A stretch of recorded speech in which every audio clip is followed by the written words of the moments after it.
ओम नमो नारायण।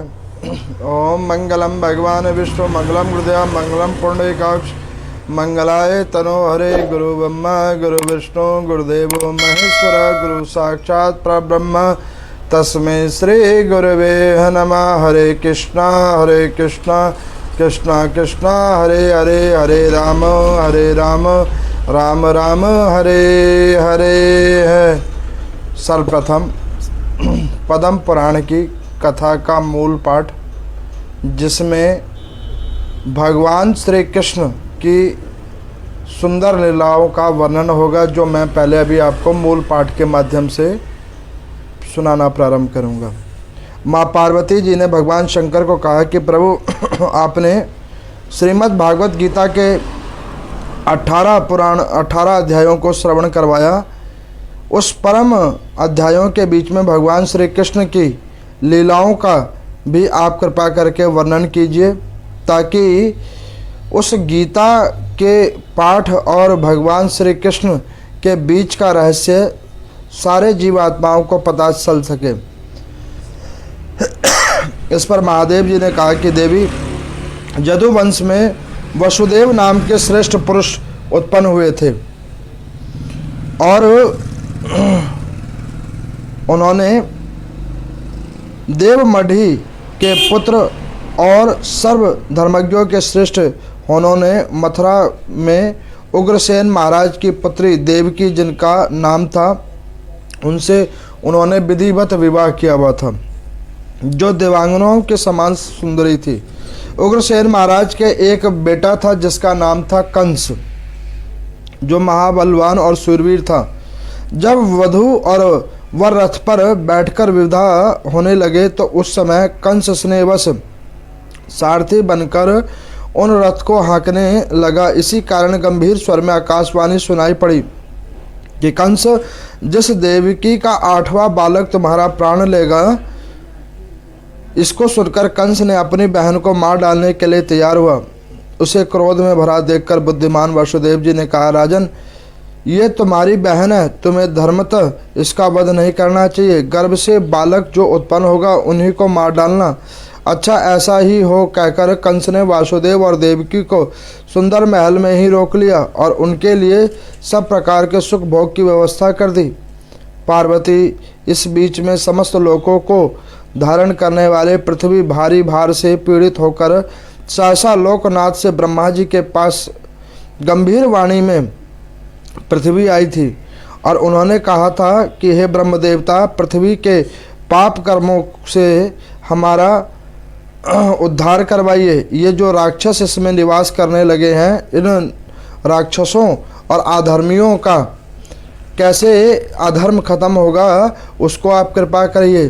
तब इस पर उन्होंने कहा था कि इसका उत्तर क्षीर सागर में भगवान श्री विष्णु जी देंगे। तब ब्रह्मा जी और पृथ्वी दोनों मिलकर भगवान विष्णु के पास में गए थे और भगवान विष्णु ने उन्हें देखकर उन्हें प्रणाम करके बुलाया था। तब भगवान विष्णु के आगे पृथ्वी ने निवेदन किया था कि हे परमेश्वर, हे श्री हरि, कृपा करके रसातल के हिरण्याक्ष के 6 पुत्रों को ले आओ और क्रमशः वसुदेव की पत्नी की देवकी के गर्भ में स्थापित करो। 7वें गर्भ में अनंत शेषनाग का अंश होगा, उसे मैं संकर्षण करके रोहिणी के उदर में स्थापित कर दूंगा और देवकी के 8वें गर्भ में आप प्रकट होना। फिर नंद गोप की पत्नी यशोदा के गर्भ से उत्पन्न हुई ये वे माया रूपी कन्या, वो उसको दे देना और उसके बाद में फिर आप आकर पृथ्वी लोक पर कृष्ण लीला करना और कृष्ण लीला के साथ साथ इस जगत में जितने भी पाप कर्म हो रहे हैं, उन पाप कर्मों को आप धीरे धीरे संपन्न करना। यहाँ पर महादेव कहते हैं कि देवी, इस प्रकार से भगवान शंकर कहते हैं कि पार्वती, ऐसे भगवान नारायण ने कृष्ण अवतार लिया और वहाँ पर व्रज की नाना प्रकार की लीलाएं की और एक समय काल तो उनकी लीला को देखने के लिए हम भी वहाँ पर गए थे। आप लोगों ने अभी पीछे जो मैंने अध्याय सुनाई थी, उन अध्यायों के अंदर में आपको श्रीमद् भागवत गीता के 18 पुराणों की कथा सुनाई। उसके बाद मैंने आप लोगों को श्रीमद् भागवत महापुराण की भी कथा सुनाई थी। मैंने केवल वही प्रश्न सुनाए थे जिनको एक समय कल्प के ऊपर में राजा परीक्षित ने सुखदेव भगवान से पूछा था, और सुखदेव भगवान राजा परीक्षित को मुक्त करके चले गए थे। लेकिन पद्म पुराण कहती है कि इस अद्भुत कथा को भगवान शंकर माँ पार्वती को भी सुना रहे हैं। और इस अद्भुत कथा को जब भगवान शंकर माँ पार्वती को सुना रहे हैं तो माँ पार्वती ने कहा कि प्रभु, जो ये गीता का पाठ हुआ, श्रीमद् भागवत महापुराण हुआ, इस पुराण में भगवान नारायण का कृष्ण अवतार से क्या संबंध है? कृपा करके इसके ऊपर में प्रकाश डालिए। तो भगवान शंकर कहने लगे कि देवी, एक समय कल्प के अंदर में पृथ्वी लोक के ऊपर में नाना प्रकार के अत्याचार कर्म बढ़ने लगे। त्रेता युग खत्म हुआ, द्वापर युग आ गया। उस युग के अंदर में नाना प्रकार के राक्षसों की संख्या बढ़ने लगी, पाप कर्म बढ़ने लगा। उस पाप कर्म से विचलित देखकर पृथ्वी ब्रह्मा जी के पास गई। ब्रह्म देवता को उन्होंने नमस्कार करके कहा कि हे ब्रह्म देवता, कृपा करके इन पाप कर्मों का निवारण कीजिए। मेरे ऊपर में बसे हुए इतने सारे जो ये जीव आत्मा है, इन जीव आत्माओं का उद्धार कैसे होगा और इन पापियों का संहार कैसे होगा?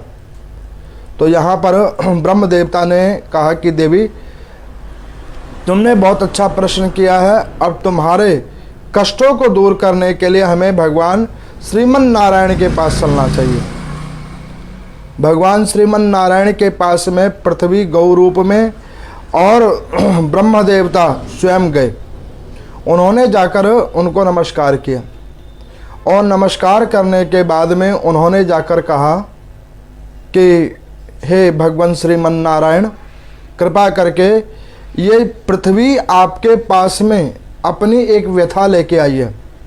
इस व्यथा को आप कैसे भी करके संपन्न कीजिए। तो उन्होंने कहा कि पृथ्वी, आप आए हैं, आपकी मैं सारी व्यथाओं को पहले ही जान रहा हूँ। मुझे ज्ञात है कि मुझे पृथ्वी लोक के ऊपर में अब एक अवतार लेना है। तो उन्होंने कहा कि प्रभु, इस अवतार आप कैसे लोगे? तो उन्होंने कहा कि देवी, चूँकि मैंने पहले ही मनु और शत्रुपा को वचन दिया हुआ है कि 3 कल्पों तक मैं तुम्हारे यहाँ पे आता रहूँगा, तो मैं उसी मनु शत्रुपा का जो दूसरा अवतार है, वसुदेव और देवकी, उसके यहाँ पर मैं आकर कृष्ण अवतार लूँगा। तो उन्होंने कहा कि प्रभु ठीक है, लेकिन कृष्ण अवतार आप कैसे लोगे? तो वो कहने लगे कि देखो, कृष्णा अवतार जो मैं लूँगा उसके कई कारण होंगे। मैं उन सारे जीवात्माओं को मुक्ति देने के लिए आऊँगा इस कृष्णा अवतार में, जिसमें मैं भक्तों को सहज कर दूंगा अपने से। राम अवतार में मैंने भक्तों को अपने में प्रभुता दिखाई है। कृष्णा अवतार में मैं उनको सहज हो जाऊंगा, जीव आत्मा के भक्तों को सहज हो जाऊंगा। तो वो उन्होंने कहा कि ठीक है, तो अब आप किस प्रकार से लेंगे? तो वो आप निर्धारित कीजिए। तो ब्रह्म देवता ने उनका निरूपण किया है।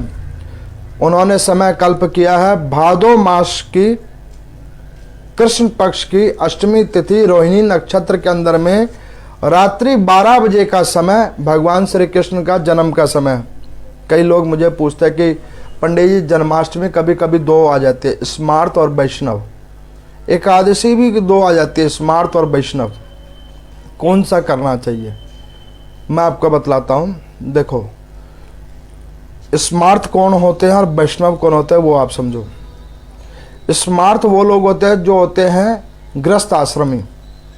अब वैष्णव वो होते हैं जो होते हैं साधु महात्मा जन, जिन्होंने अपने आप को भगवान नारायण के सुप्रत कर दिया है। तो वैष्णव जन 2 दिन का भी व्रत रख लेते हैं, लेकिन स्मार्ती लोग क्या करते हैं, 1 दिन का ही व्रत में डगमग हो जाते हैं। तो इसलिए कि स्मार्तियों का पहले होता, वैष्णव का बाद में होता है। शास्त्रों में वर्णित है, द्वादशी समृत एकादशी का व्रत करने का विधान है। अब यहाँ पर ब्रह्म देवता ने क्या किया, उन देवकी और वसुदेव जी का जब अवतरण हो गया, अब यहाँ पर वो कहते हैं कि धर्मात्मा है वसुदेव, उनकी और भी कई पत्नियां हैं, उनकी श्रेष्ठ पत्नी का नाम रोहिणी है। अब उन रोहिणी जी को उन्होंने नंद गांव के अंदर में छोड़ रखा है, और इधर जो है देवकी महाराज उग्रसेन की पुत्री हैं, और कंस जो है वो उनके चाचे का लड़का है। अब महाराज उग्रसेन जो कंस को पुत्र के समान स्नेह करते हैं और पुत्री मानते हैं, और वस्तुत रूप में वो पुत्री ही है, उन्होंने अपनी और कन्याओं का जब जब विवाह कर्म करवाया तो अपने पुत्र कंस के द्वारा करवाया। अब ये कंस कौन है, तो ये कंस वही जय और विजय हैं, जो जिनको सनत कुमारों को द्वारा दिया गया श्राप था, वो अंतिम श्राप के रूप में ये पृथ्वी लोक पे आए हुए हैं। इस कृष्णा अवतार में शिशुपाल और कंस, ये दोनों ने उन भगवान के जो चौकीदार थे, उन्होंने, पहरेदारों ने, यहाँ पर द्वारपालों ने इस रूप में अवतरण किया है। तो ब्रह्मा जी ने हिरण्यकश्यपु के 6 और भाई थे जो पाताल लोक के अंदर में थे, तो उन 6 भाइयों को मुक्ति करने के लिए, मुक्त करने के लिए उनको पाताल से मंगवाया, और एक लीला रची, जिस लीला के अंदर में उनको देवकी के गर्भ के अंदरों में उतारा। 7वें में शेषनाग स्वयं उतरे, और 8म जो था वो भाग लेकर ये स्वयं आए हैं। इस प्रकार की कथाएं हैं। अब यहाँ पर वो कहते हैं कि देखो कि जब समय कल्प बीता तो महाराज उग्रसेन ने विवाह करा अपनी पुत्री का बड़े धूमधाम के साथ। तो कंस बड़ा प्रसन्न हुआ, जिस बहन को वो इतना स्नेह करता था तो उसको वो विदा करने के लिए स्वयं रथ का सारथी बना, और अपने बहन और बहनोई को विदा करने के लिए वो चला। इधर पृथ्वी के ऊपर में कंस का पाप बहुत बढ़ गया था, इतना अनंत पाप बढ़ गया था कि वो महाराज उग्रसेन की भी कभी कभी बात नहीं सुनता था। अत्याचार वो नाना प्रकार के करता था, जिससे दुखित होकर कई बार पृथ्वी ने भगवान को गुहार लगाई थी कि प्रभु इस पापी से हमें विमुक्त करो। कई साधु जनों को वो बहुत दुखी करता था, वैष्णव जनों को बहुत दुखी करता था। उसके दुखों को देखकर भगवान नारायण ने अब अवतरण का समय ले लिया है। तो जब कंस ने देवकी और वसुदेव जी को रथ पे बिठाया तो एक आकाशवाणी हुई कि अरे कंस, जिस बहन को तू इतना स्नेह करके उनको विदा करने जा रहा है, उसी बहन का 8वां बालक तेरे मृत्यु का कारण बन जाएगा, उसी के हाथों तू मारा जाएगा। अब उसने जब ये बात सुनी तो वो सारथी जो बना हुआ था, जिस बहन को इतना स्नेह करता था, वो नीचे उतरा और उसने अपनी बहन की हत्या करने के लिए प्रारंभ किया। अब यहाँ पे वसुदेव धर्मात्मा है, जो कभी असत्य नहीं बोलते, सदा सर्वदा सत्य बोलते हैं। तो वसुदेव जी ने कंस का हाथ रोका और कहा कि भैया तू बहन का वध करके पाप कर्म क्यों कमा रहा है। तो कहने लगा कि अभी आपने आकाशवाणी नहीं सुनी। उन्होंने कहा कि आकाशवाणी तो मैंने सुनी, लेकिन आकाशवाणी तुमने ठीक से नहीं सुनी। इसके 8वें बच्चे से तेरे को दिक्कत है ना, तो तू अपनी बहन की हत्या क्यों करता है। तो कंस ने कहा हाँ ये भी बात ठीक है, तो आप बताओ आप क्या करोगे। तो उन्होंने कहा कि देख, तो इसको जीवित छोड़ दे, और जब इसकी 8वीं संतान होगी तो तू, मैं तेरे को जितनी भी इसकी संतानें होगी उस सबको मैं तुझे देता जाऊंगा, और तू जो है सो इसको छोड़ दे, उनकी संतानों को मार देना। अब उसके मन में क्या हुआ कि कहीं वसुदेव जी यहाँ से अपनी स्त्री को लेकर भाग ना जाए, गायब ना कर दे। तो उसने क्या किया, अपने बहन और बहनोई को कारावास में डाल दिया। जब वो कारावास में डालने लगे तो अग्रसेन महाराज ने कंस को रोका, तो उसने क्या किया कि अपने पिता समान अग्रसेन महाराज जी को भी बंदी बना लिया और उनको भी जाकर एक कारावास में बांध कर डाल दिया। उस राज्य का वो खुद राजा बन गया। अब यहाँ पर भगवान कहते हैं कि देखो, जब आदमी का पाप चरम पे आ जाता है तो व्यक्ति ऐसे ही मूढ़ कार्यों को करता है और पाप कर्म करता है, और भगवान भी उसमें सहायता करते हैं उसकी, करो और करो जब ही घड़ा भरेगा। अब इधर यहाँ पर कंस ने अपनी बहन और बहनोई को कारावास में डाल दिया। ब्रह्मा जी के द्वारा वो जो सारे जो हिरण्यकश्यपु के भाई थे वो बारी बारी आते गए देवकी के गृह में, उसके गर्भ के अंदर आते रहे और ये कंस को देते रहे, उसका मर्दन होने लगा। तो यहाँ पर सूजी भगवान से ऋषियों ने पूछा कि जब ये कंस इतना पापी था तो उसको इतनी बुद्धि कैसे आई? तो कहने लगे कि इस बुद्धि को देने के लिए नारद जी वहाँ पे आए। कहने लगे नारद जी? कहने लगे हाँ। तो कहने लगे कि देखो नारद जी ने क्या किया, जब कंस ने देवकी और वसुदेव जी को कारावास में डाल दिया, महाराज उग्रसेन को भी कारावास में डाल दिया, तो नारद जी कुछ समय के बाद आए। उन्होंने कहा कि कंस, मैंने सुना कि तुम इस राज्य के राजा बन गए हो। तो उन्होंने कहा कि आपने बिल्कुल उचित सुना। तो कहने लगे कि देखो, आप जो इस राज्य के राजा बन गए हो तो आपको तो वैसे ही कुछ समय कल्पों के लिए आयु है, देवकी का जैसे ही 8वां बालक होएगा तो तू मारा जाएगा। तो उन्होंने कहा कि नारद जी आपको नहीं पता, मैंने अपने बहन और बहनोई को अंदर में कैद कर लिया है। तो उन्होंने कहा कि तुमने बहन बहनोई को तो कैद कर लिया, लेकिन 8वां बालक जो होगा वो तो तुम्हें मार ही देगा। तो उन्होंने कहा कि देखो ऐसा है कि 8वां बालक जो मारने का होगा तो वो अपने आप मैं देखूंगा। जब ये विचार किया तो भगवान नारायण के आदेश से नारद जी आए थे उस कंस का पाप और बढ़ाने के लिए। तो कंस ने क्या विचार किया था कि वो उस बहन से तो बहुत स्नेह करता था, तो उसने ये विचार किया कि 8वें बालक से मेरे को मृत्यु का डर है, तो क्यों ना मैं इसके 7 बच्चों को छोड़ दूं और 8वें को ही मैं मार दूंगा। उन भांजों भांजियों को मार के मेरे को मिलेगा क्या? तो नारद मुनि जी वहाँ पर गए और नारद जी ने ब्रह्मा जी से भी वचन प्राप्त किया था कि हिरण्यकश्यपु के जो और भाई जो पाताल से निकले हैं उनको मुक्त करवाना है, और उनका मुक्त होगा इस कंस के द्वारा। इस अधम योनि से ये कंस मुक्त कराएगा। तो नारद जी वहाँ पर गए और कंस को कहा कि भैया तेरे को एक बात बताऊं। कहने लगे क्या? अब ये 8 उंगलियां उन्होंने निकाली और कहा कि भैया इसमें से तू मुझे बता 8वां नंबर कहाँ है। अब उसने काउंटिंग करी, 1 2 3 4 5 6 7 8, ये है 8वां नंबर। तो नारद जी ने कहा कि अच्छा इसको छोड़ो, अब यहाँ से काउंटिंग करो। अब उसने जहाँ जहाँ से काउंटिंग की तो सारी उंगलियां 8 आ गई और सारी उंगलियां 1 है। अब ये जब देखा तो नारद जी ने कहा कि भैया कंस, अब तू देख ले, मेरे को तो जो कहना था वो मैंने कह दिया, तू अपनी ज्ञान विवेक लगा। अब कंस ने सोचा कि ये नारद कह तो ठीक रहा है कि 8वां तो कोई भी हो सकता है, क्या पता जब नारायणी है वो छल करके पहले नंबर ही में 8वां आ जाए और 8वें में कुछ और ही हो जाए। अब उसने उसने गया और वो धीरे धीरे सबको मारता रहा। इधर योग माया संकर्षण रूप में जो इधर यशोदा के यहाँ उत्पन्न हुई है योग माता, योग माया,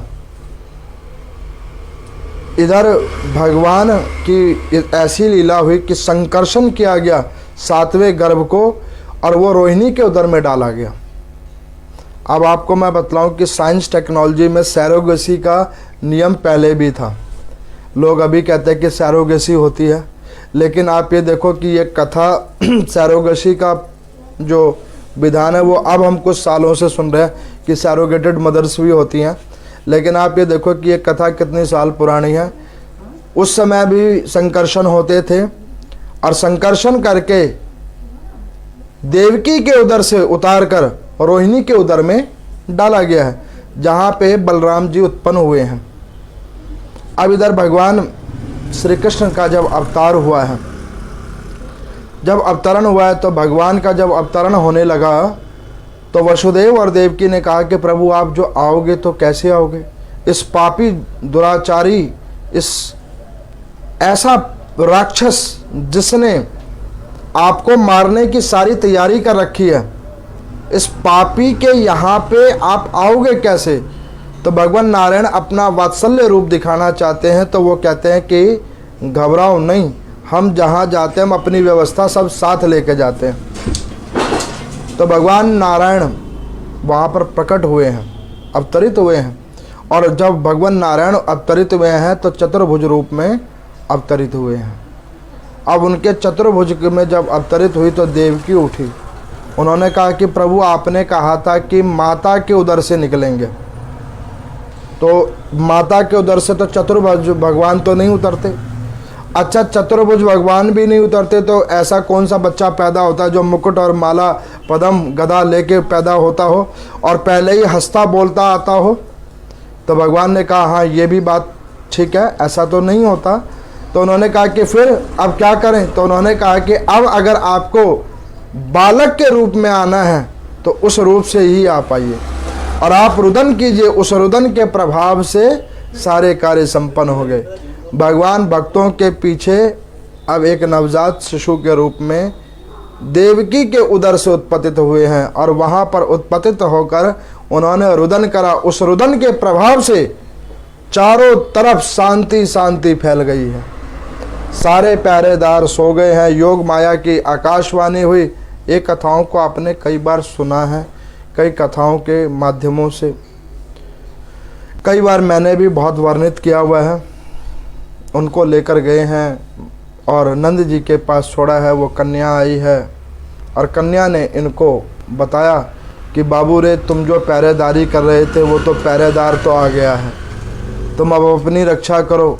उसके पीछे इसने बड़े अत्याचार किए हैं। सक्टासुर को भेजा है, कगासुर को भेजा है, खगासुर को बेचा है और ऐसे नाना नाना प्रकार के जो है सो इन्होंने अवतार के रूप में भगवान श्री कृष्ण के ऊपर में उपद्रव करना शुरू किया। अब इतनी कथाओं होने के बाद में सूत जी भगवान से यहाँ पर पूछा किसी ऋषि ने कि कंस डायरेक्ट स्वयं ही क्यों नहीं चला जाता है?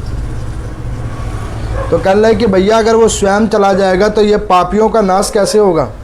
रामचरितमानस के अंदर में रावण जानता है कि वे स्वयं भगवान नारायण है, श्रीमन नारायण ही राम है, लेकिन जानने के बावजूद भी वो पहले उसने अपने सारे कुल बांधवों को ख़त्म करवाया। जो जितने पापी थे, जिनका जैसे जैसे पाप कर्म था वैसे वैसे कर करके उसने मुक्त करवाया। और जब सारे मुक्त हो गए, रावण मैंने एक जगह पे कई कथा में सुनी वाल्मीकि रामायण में कि रावण बहुत बड़ा धर्मात्मा भी था। कहने लगे वो कैसे? वो कहने लगे कि वो ऐसा धर्मात्मा था कि उसने पहले सर्वप्रथम अपने उन पापी कुल को तरवाया। जो पापी नहीं था उसे लात मार के भगवान की शरण में भेज दिया। विभीषण लात मार के बेइज्जती करके जाओ, और बाकी जो पापी थे उनको बारी बारी से उसने सब प्रभु के पास भेजा और सबको वीरगति प्राप्त करवाई, मुक्त करवा दिया। ऐसा ही है ये कंस। इस कंस से संबंधित जितने भी थे, पूतना, जो पूतना कौन है? पूतना राजा बलि की एक कन्या है जिसके अंदर में पाप गुण आ गया था। उस पाप को मुक्त करने के लिए, उस पाप को कटित करने के लिए उसने कृष्णा अवतार में ये पूतना का रूप लिया है। और इस प्रकार से कंस ने भी पहले सबको मरवाया है। नाना प्रकार की यहाँ पे लीलाएं हुई हैं। तो इतनी लीलाओं के बाद में यहाँ पर माँ पार्वती ने भगवान शंकर को पूछा कि प्रभु देखो, मैं आप लोगों को बतलाऊं कि इसमें सूक्ष्म रूप में वर्णित है, व्याख्यातित रूप में वर्णित नहीं है। इसमें सूक्ष्म रूप में वर्णित है कि भगवान श्री कृष्ण की क्या क्या लीलाएं हुई। जो मूल वर्णित होता है वो होता है श्रीमद् भागवत महापुराण के अंदर में। लेकिन मैंने उनका शिष्य रूप आप लोगों को सुनाया, क्योंकि पद्म पुराण के अंदर में जो जो व्याख्यानित थे मैंने केवल उन्हीं तत्वों के ऊपर मैं आपको कथा सुनाई है। तो माँ पार्वती ने भगवान शंकर को पूछा कि प्रभु, आपने कहा कि उन लीलाओं को देखने के लिए आप भी आए थे, तो आप कैसे पहुंच गए? तो कहने लगे कि देवी, मैं आपको बतलाऊं, मैं भगवान नारायण से बड़ा स्नेह करता हूँ। जब जब वो अवतार लेते हैं तो मैं भी पृथ्वी लोक पे कोई ना कोई रूप लेके आ जाता हूँ उनके दर्शन करने के लिए। वो मेरे दर्शन करने के पूरक हैं और मैं उनके दर्शन करने का पूरक हूँ। तो कहने लगे कि अच्छा, तो आप कैसे दर्शन करने के लिए गए? तो कहने लगे कि देवी, ये बहुत पुरानी कथा है। तो कहने लगे कि कैसे? तो कहने लगे कि मैं दर्शन तो करने 2 बार गया, लेकिन ध्यान मैंने कई वर्षों तक किया। तो कहने लगे अच्छा।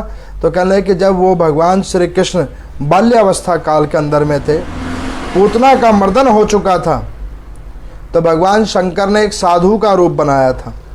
और साधु का रूप, यहाँ पर सूजी भगवान से पूछते हैं कोई ऋषि कि भगवान शंकर सदा सर्वदा साधु ही क्यों बन जाते हैं?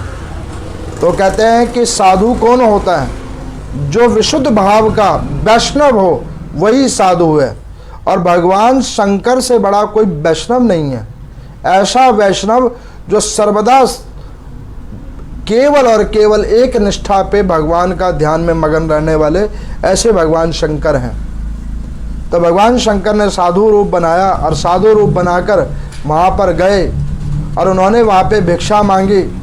तो भिक्षा जब उन्होंने मांगा तो यशोदा जब बाहर निकली तो उन्होंने कहा कि बाबा, आपको क्या चाहिए?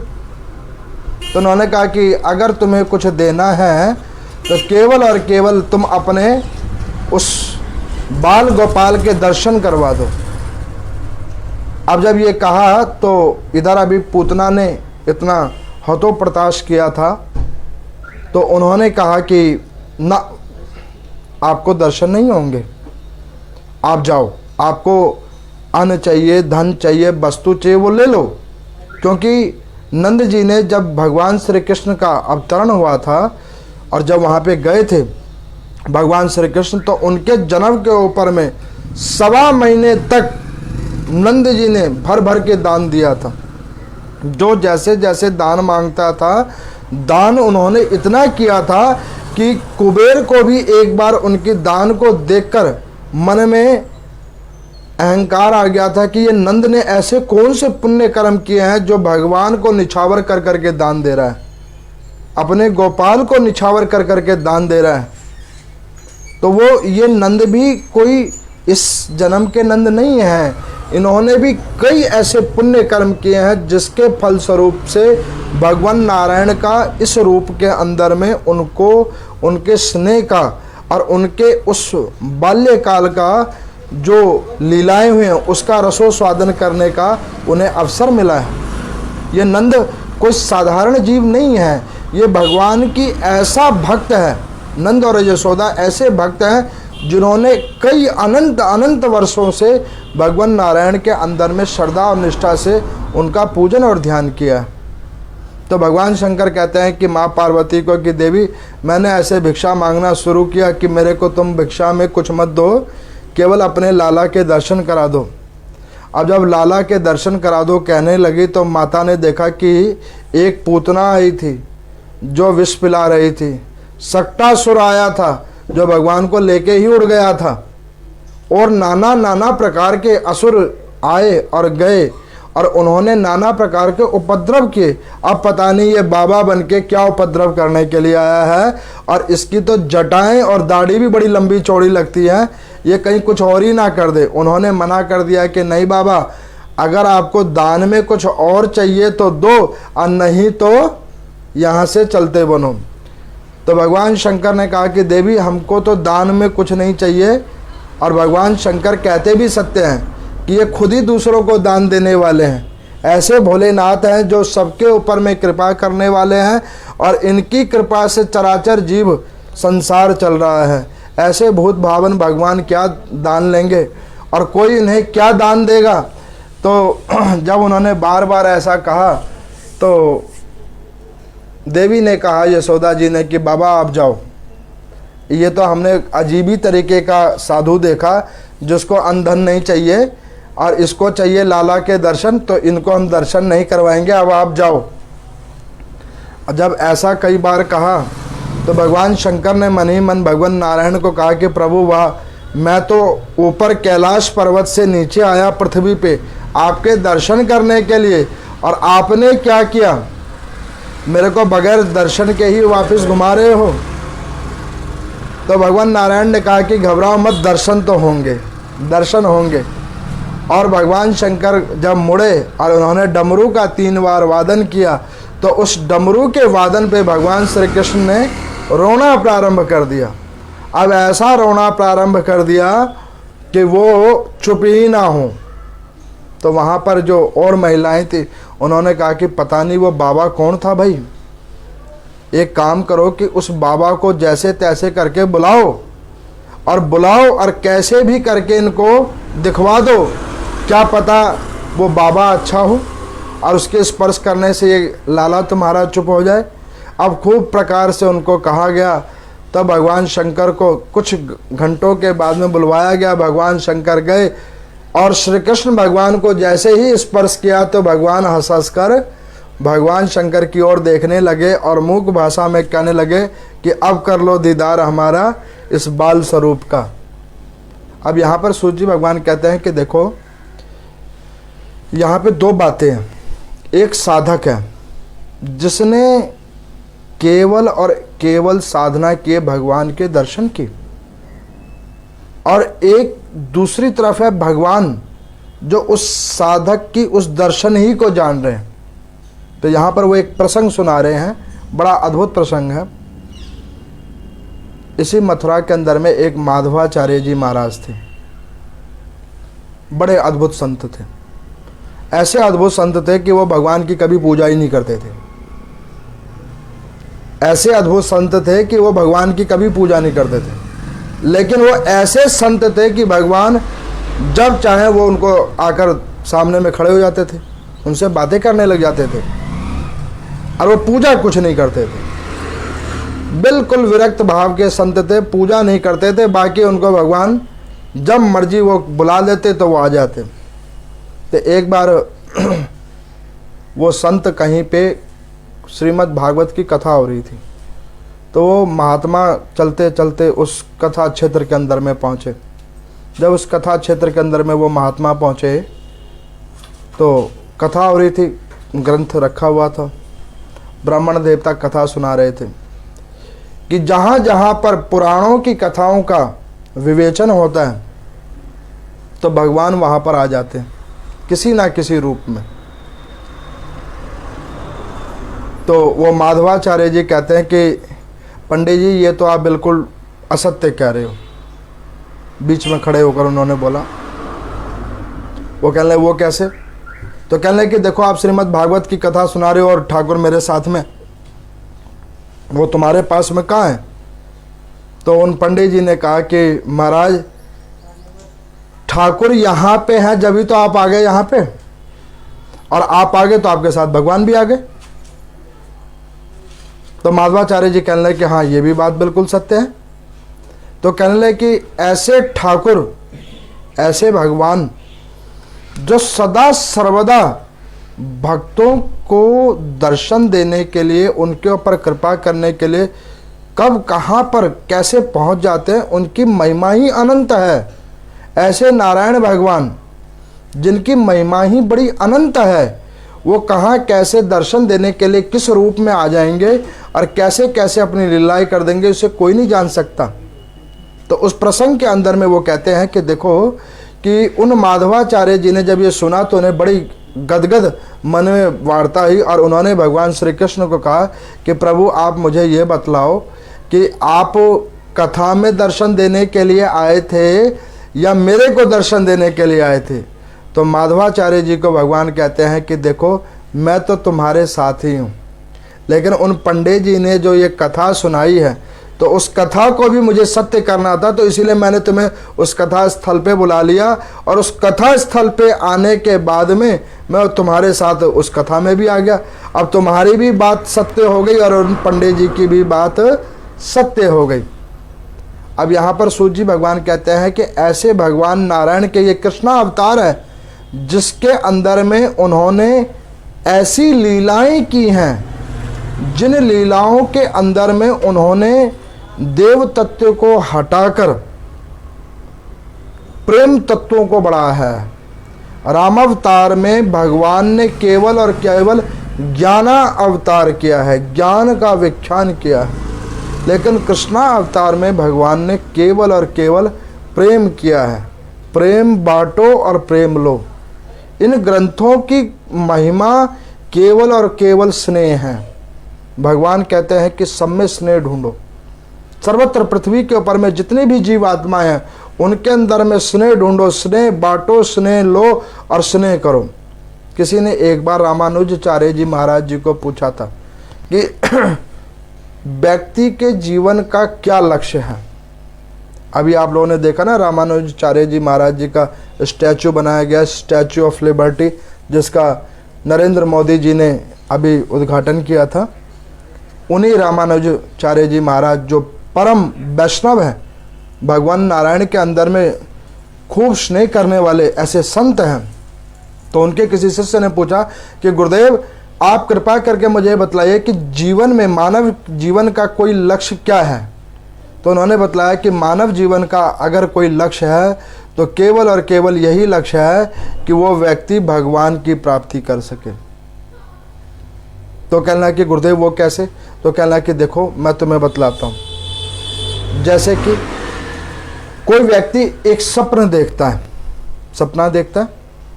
अब सपने होते हैं तीन प्रकार के, सपना होते हैं तीन प्रकार के। एक सपना वो होता है जिसे व्यक्ति देखता है और हाल देखकर उठ जाता है, जागृत अवस्था में आ जाता है वो। दूसरा सपना होता है पुनर्जन्मित और तीसरा सपना होता है परिणामित। तो कहना है कि वो कैसे? तो कहना है कि देखो जैसे आपने कोई सपना देखा, ब्रह्म मुहूर्त में देखा और देखते के साथ आप हाल उठ के खड़े हो गए, इसका मतलब है वो स्वप्न आपको 4 से 6 महीने के अंदर में फलित होने वाला है। उसके कई प्रकार हैं, उसके शास्त्रों में नाना प्रकार के वर्णित भी है। मैंने कुछ सपनों के ऊपर में और अंग फरकणों के ऊपर में अग्नि पुराण के अंदर में कथा में सुनाया था। दूसरा परिणामित, वो पूर्व जन्मित। जैसे कि पूर्व जन्मित में क्या होता है, जैसे आपने कोई स्वप्न देखा, उस सपने के अंदर में आपने किसी को भी नहीं देखा, किसी अननोन व्यक्तियों को आप देख रहे हो, जिन्हें आप जानते नहीं हो उनको आप देख रहे हो, और वो आपसे कुछ कह रहा है, कुछ ले रहा है, कुछ कर रहा है, और उससे कभी आपको सुख भी मिल रहा है, कभी आपको भय भी मिल रहा है। और आप जब जगते हो तो आपको लगता है कि पता नहीं वो कौन है। तो वो कोई नहीं, वो आपका पूर्व जन्म का कोई है व्यक्ति जो आपसे जुड़ा हुआ है, वही आपको कुछ कह रहा है तो उसकी आप उत्तर सुन रहे हो। और तीसरा होता है परिणामित। परिणामित क्या होता है कि जब व्यक्ति अंतिम समय में आता है तो भी वो एक स्वप्न की तरह ही आता है और शरीर में फड़कन उत्पन्न होती है और वो व्यक्ति परम गति को जाता है, उसे कहते हैं परिणामित।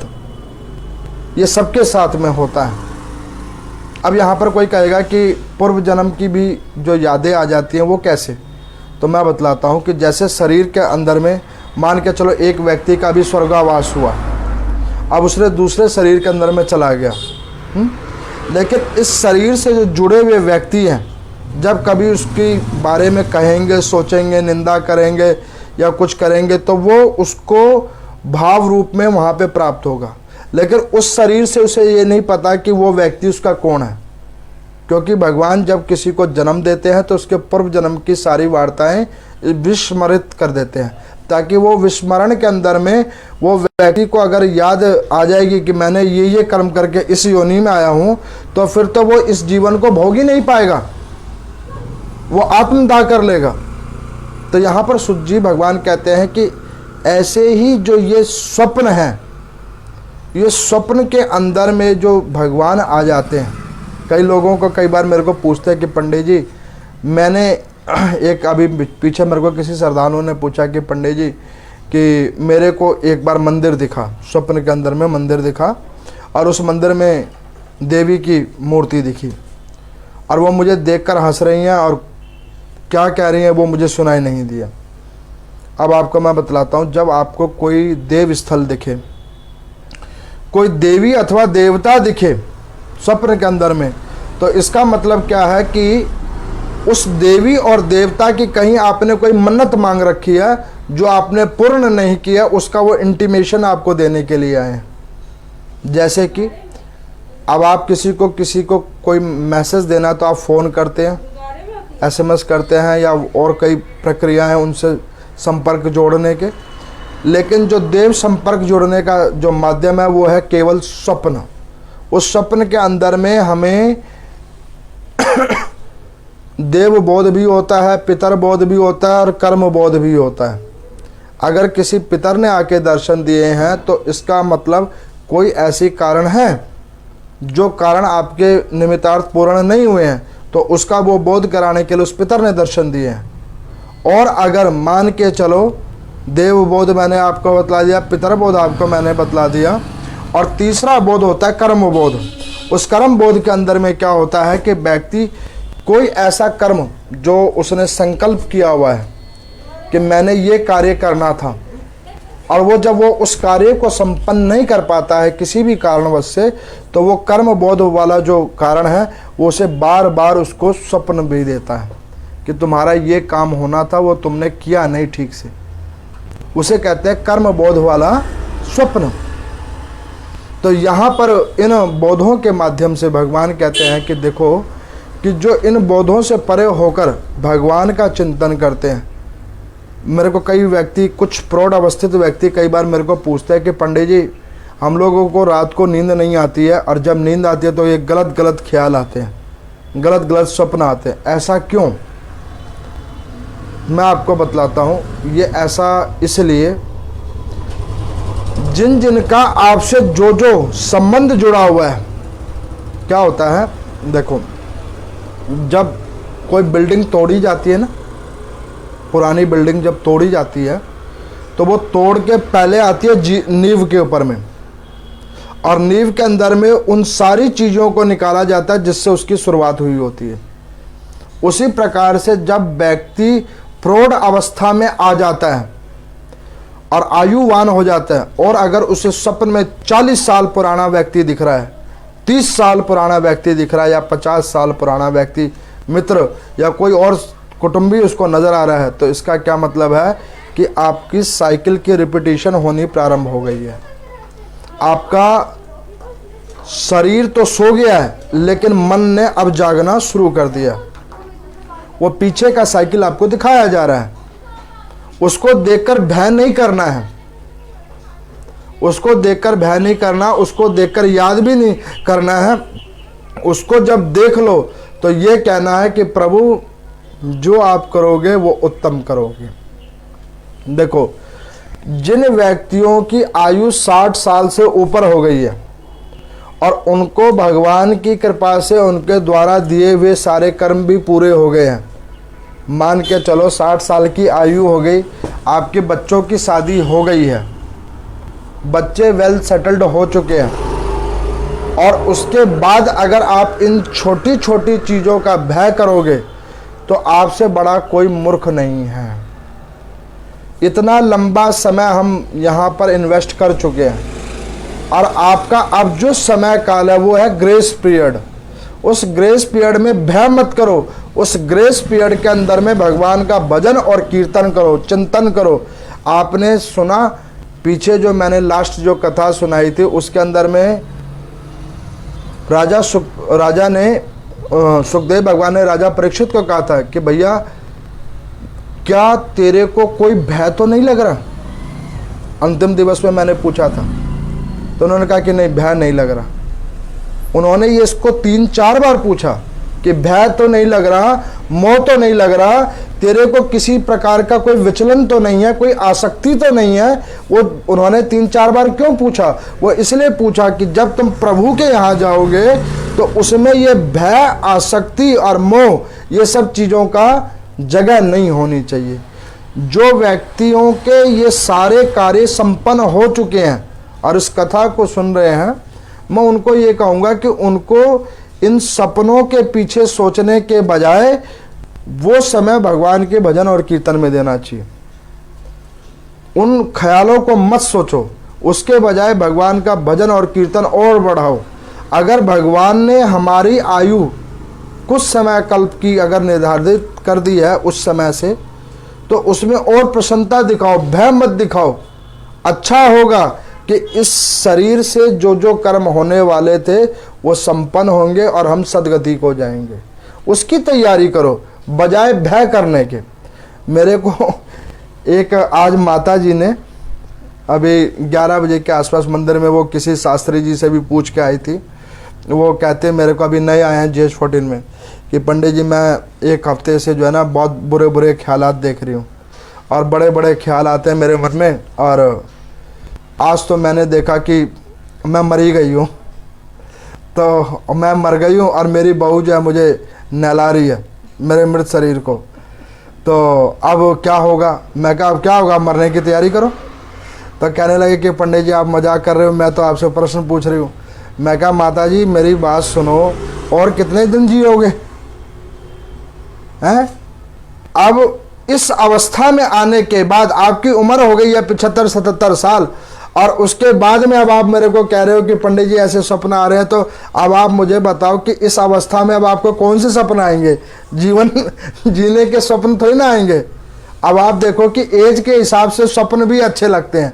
मान के चलो एक बच्चा है वो स्वप्न देखता है बड़ा आदमी बनेगा, एक किशोर अवस्था का व्यक्ति है वो अलग सपने देखता है, एक वयस्क है वो अलग सपने देखता है।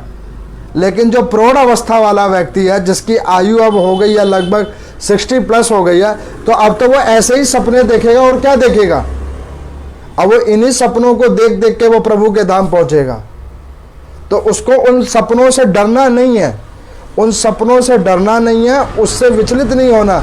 मैंने उनको बोला कि माताजी कम से कम सपन में आपने ये तो देखा कि बहू आपको नहला रही है वैसे तो आप निंदा ही करते हो कि कुछ नहीं कर रही है। अब उसने आपको नहला दिया तो कुछ खिलाया भी होगा, करे नहीं बस नहलाने का ही देखा था। तो जब आप ये सोचो कि अब इस अवस्था में आने के बाद में अगर आप ऐसी चीज़ों को देख रहे हो तो इसके लिए विचलित मत हो। इसके लिए आप ये मन में सोचो कि हमारा एग्जामिनेशन टाइम पास आ गया है और हमने उस पेपर के अंदर में बैठना है और अच्छे मार्क्सों से पास आउट होना है, बजाय ये सोचने के कि अब हमारा क्या होगा। जो होने वाला होगा उसको ना तो कोई शास्त्री जी रोक पाएंगे, ना कोई पंडित जी रोक पाएंगे, ना कोई जाप रोक पाएगा, ना कोई अनुष्ठान रोक पाएगा।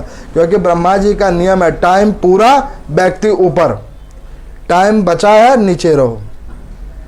आप देखो जिनका समय होता है तो वो कोमा के अंदर में 2-2 महीने टिक के वापिस आ जाते हैं और स्वस्थ होकर घूमते हैं, और जिनका समय पूरा हो गया पता लगता है क्या हुआ, चाय पी रहे थे और मर गए, सेकंडों में मर जाया करते हैं। और जिनकी आयु बाकी है वो कोमा के अंदर से भी वापस आ जाते हैं 2 महीने के बाद। तो जो लोग अगर ऐसा स्वप्न देखते हैं और प्रौढ़ अवस्था के हैं, तो मेरा उन सबको कहना है कि वो जाकर मंदिरों में मत पूछो भाई पंडित जी को या किसी और दूसरे महाराज जी को कि अब हमारा क्या होगा। अब आप ये सोचो कि आपके पेपर आ गए नज़दीक, पेपर की तैयारी करो, और इस पेपर इस मानव शरीर के पेपर की अगर कोई तैयारी है तो वो यही है कि हरि नाम संकीर्तन करो, भगवान का भजन करो, इस कथाओं का श्रवण करो, जितना हो सकता है इस शरीर से उतना दान करो, तप करो, यज्ञ करो। जब आप लोग ऐसी अवस्था के सपनों को देखो तब आप ये क्रियाकलापों को और बढ़ा दो। पहले कम करते थे, अब थोड़ा ज़्यादा करना शुरू करो, क्या पता प्रभु कब आपकी पुकार सुने। तो इस लेके उन चीज़ों से भयभीत नहीं होना, और अगर इन कथाओं को सुनने के बाद भी अगर भय बच गया तब तो मेरे ख्याल से ये कथा सुनना भी बेकार है। भयभीत नहीं होना है, मन के अंदर में दृढ़ शक्ति को उत्पन्न कीजिए कि नहीं, जो होगा अच्छा होगा, प्रभु जो करेंगे बहुत अच्छा करेंगे। इस विचारों के साथ जो इन नाम संकीर्तन की कथाओं को सुनेगा और इनका मनन करेगा, उनके ऊपर में हरि भगवान सदा सर्वदा कल्याण करेंगे। ओम नमो नारायण।